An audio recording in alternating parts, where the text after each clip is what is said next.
Bonjour, aujourd'hui j'aimerais bien parler d'un sujet qui est très important, à ce que les parents prennent en considération.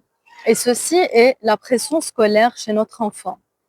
Le saviez-vous, aujourd'hui, de nombreux enfants vivent la pression scolaire, cette pression scolaire à l'école, que ce soit dû aux examens, aux attentes que les parents ont envers leur enfant pour leur examen, ou la manière de comment ils sont en train d'étudier et avoir les notes, mais aussi ceci donc va entraîner à ce que l'enfant vit en pression et même parfois arriver à l'anxiété et la dépression.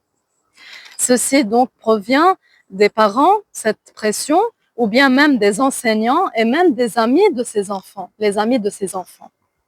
Et c'est les manifestations et les symptômes qui proviennent grâce à cette pression scolaire seront donc l'anxiété, le stress, même des problèmes dans la santé mentale et aussi même arriver au burn-out scolaire. L'enfant ne pourra plus, il sera bloqué, il pourra même plus se concentrer dans ses études ou bien étudier pour ses examens. Il sera bloqué grâce à cette pression scolaire qui provient donc de ses parents ou de ses enseignants ou de ses amis même aussi.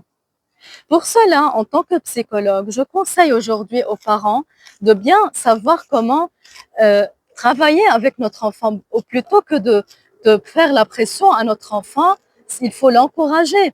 Même les petits efforts qu'il est en train de faire, il faut lui encourager. L'encourager et non pas seulement encourager les résultats qu'il est en train d'avoir. Ainsi que deuxièmement, mettre des objectifs atteignables avec celui-ci par le fait pas de mettre des objectifs qui ne peut pas arriver à ces objectifs. Donc des objectifs atteignables. Et finalement aussi, il est bien donc de promouvoir un certain équilibre avec notre enfant par le fait, par exemple, de donner du temps à notre enfant pour faire avec lui, bien sûr, comme d'habitude, des activités, des loisirs qu'il aime bien faire.